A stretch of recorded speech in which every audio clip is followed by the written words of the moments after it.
सौंदर्यवर्धकांच्या नावाखाली बेकायदेशीरपणे सुरू असलेले beauty parlours, skin care centre आणि रुग्णालयांवर आरोग्य विभागाने बेळगाव शहरामध्ये छापे टाकून तपासणी केली। या छाप्यादरम्यान केवळ काहीच अधिकृत ब्युटी पार्लर व त्वचा रोग उपचार केंद्र असल्याचे आढळले, तर उर्वरित बहुतेक बेकायदेशीरपणे आणि अपुरी माहिती असलेल्यांकडून चालवले जात असल्याचं समोर आलंय।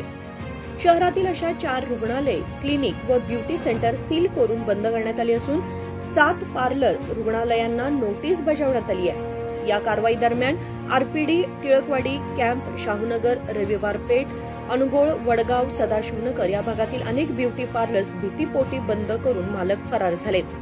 बेकायदेशीरपणे beauty parlour, skin care centre आणि सौंदर्यवर्धक नावाने चालणाऱ्या रुग्णालयांची माहिती नागरिकांनी मुक्तपणे द्यावी, तसेच अशा बेकायदेशीर ब्युटी पार्लरमध्ये जाऊन पैसे आणि आरोग्याचे नुकसान करून घेऊ नये असं आवाहन आरोग्य अधिकाऱ्यांनी नागरिकांना केलंय।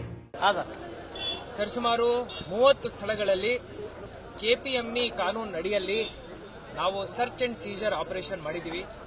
ಇದು ಯಾಕೆ ಮಾಡಿದೀವಿ ಅಂದ್ರೆ ಡರ್ಮಟಾಲಜಿಕಲ್ ಅಸೋಸಿಯೇಷನ್ ಬೆಳಗಾವಿ ಚಾಪ್ಟರ್ ಇಂದ ಹಾಗೂ ವಿವಿಧ ವೈದ್ಯರಿಂದ ದೂರುಗಳು ಬಂದಿದ್ದಾವೆ।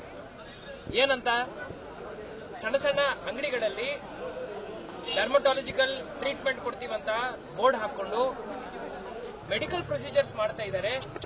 ಉದಾಹರಣೆಗೆ plasma therapy, hair transplant surgery ಹಾಗೂ ಲೇಸರ್ ಟ್ರೀಟ್ಮೆಂಟ್ ಮಾಡ್ತಾ ಇದ್ದಾರೆ ಅಂತ ಹೇಳಿ ದೂರು ಬಂದಿದೆ।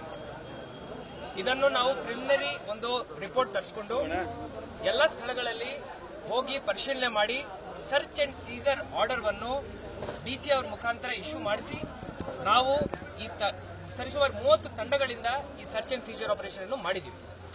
ಇಲ್ಲಿ ಏನೇನು ಎವಿಡೆನ್ಸ್ ಸಿಗ್ತವೆ ಅದನ್ನು ನಾವು ಕೆಪಿಎಂಇ ಅಡಿಯಲ್ಲಿ ಏನು ಕೋರ್ಟ್ ಇರುತ್ತೆ ನನ್ನ ಅಧ್ಯಕ್ಷತೆಯಲ್ಲಿ ಅದರಲ್ಲಿ ನಾವು ತೀರ್ಮಾನ ತಗೊಳ್ತೀವಿ। ಯಾರ್ಯಾರು ಕಾನೂನು ಬಹಿರಂಗವಾಗಿ ಈ ಎಲ್ಲ ಕೆಲಸಗಳನ್ನು ಮಾಡಿದ್ದಾರೆ ಅವರಿಗೆ ಶಿಕ್ಷೆ ಕೊಡಬೇಕಂತ ಹೇಳಿ ನಾವು ನಿರ್ಧಾರ ಮಾಡಿದೀವಿ। ಅಮಾಯಕ ಜನರು ಅವರ ಪ್ರಾಣವನ್ನು ಈ ತರ ನಾವು ಡೇಂಜರ್ ಅಲ್ಲಿ ಇಡ್ಲಿಕ್ಕೆ ಆಗಲ್ಲ। ಸೊ ಅದರಿಂದ ಈ ಕ್ರಮವನ್ನು ವಹಿಸಿದ್ದೀವಿ। ಬ್ಯೂಟಿ ಪಾರ್ಲರ್ ಹೆಸರುಗಳಲ್ಲಿ ನಡೀತಾ ಇದ್ವಾ? ಬ್ಯೂಟಿ ಪಾರ್ಲರ್ ಇರ್ಬೋದು, ನಾವು ಡರ್ಮಟಾಲಜಿಕಲ್ ಥೆರಪಿ ಕೊಡ್ತೀವಿ ಅಂತ ಹೇಳ್ಬೋದು। ಈ ತರ ಇನ್ಸ್ಟಿಟ್ಯೂಷನ್ಸ್ ಗೆ ಅವರು ಹೇರ್ ಕಟಿಂಗ್, ಮೇಕಪ್ ಮಾಡಬಹುದು ಬಿಟ್ರೆ ಈ ತರ ದೊಡ್ಡ ದೊಡ್ಡ ಸರ್ಜರೀಸ್ ಮಾಡ್ಲಿಕ್ಕೆ ಪರ್ಮಿಷನ್ ಕೊಡಲ್ಲ। ಯೂಟ್ಯೂಬ್ ಅಲ್ಲಿ ನೀವು ನೋಡ್ತಾ ಇರಬಹುದು, ಈ ತರ ಆಗಿ ಇನ್ಫೆಕ್ಷನ್ಸ್ ಆಗಿ ಎಷ್ಟೋ ಜನರು ತೀರ್ಕೊಳ್ತಾ ಇದ್ದಾರೆ। ಸೊ ಆ ರೀತಿಯ ಕೆಲಸ ನಮ್ಮ ಜಿಲ್ಲೆಯಲ್ಲಿ ಆಗಬಾರ್ದಂತ ಹೇಳಿ ಆ ದೃಷ್ಟಿಯಿಂದ ಬಹಳ ನಾವು ಒಂದು ನಿರ್ಧಾರ ತಗೊಂಡಿದ್ವಿ। ಈ ನಿರ್ಧಾರಕ್ಕೆ ಬದ್ಧರಾಗಿ ನಾವು ಇರ್ತೀವಿ। ಸರ್ ಇನ್ನೊಂದು ಕ್ವಶನ್, ಸಾರ್ವಜನಿಕರಾಗ್ಲಿ ರೈತರು ದೂರು ಕೊಟ್ಟಿದ್ದಾರೆ, ಇಲಾಖೆ ಅವ್ರು ಏನ್ ಮಾಡ್ತಿದ್ದಾರೆ, ತಾವು ಸಲಹೆ ಕೊಟ್ಟಿದ್ದಾರೆ ಯಾವ್ದರ ಬಗ್ಗೆ? ಇದೇ ವಿಚಾರಕ್ಕೆ ಸಂಬಂಧಪಟ್ಟ ರೈತರ ಅಲ್ಲ, ದೂರ ಸಾರ್ವಜನಿಕರ ದೂರ ಮೇರೆಗೆ ಏನು ರೇಟ್ ಮಾಡ್ತೀವಿ ಅಂತ ಹೇಳಿದ್ರಿ? ಇಲ್ಲ, ನಾನು ಕ್ಲಿಯರ್ಲಿ ಹೇಳಿದ್ದೀನಿ, ಇದು ವೈದ್ಯರು ಹಾಗೂ ಡರ್ಮಟಾಲಜಿಕಲ್ ಅಸೋಸಿಯೇಷನ್ ಬೆಳಗಾವಿ ಚಾಪ್ಟರ್ ಇಂದ ದೂರು ಬಂದಿದೆ, ವೈದ್ಯರಿಂದ, ರೈತರಿಂದ। ಸರ್ ಇದು ಬೆಳೆ ಹಾನಿದು ಅಂತ ಹೇಳ್ಬಿಡಿ। विनोद कोलकार, KMM मराठी, बेळगाव।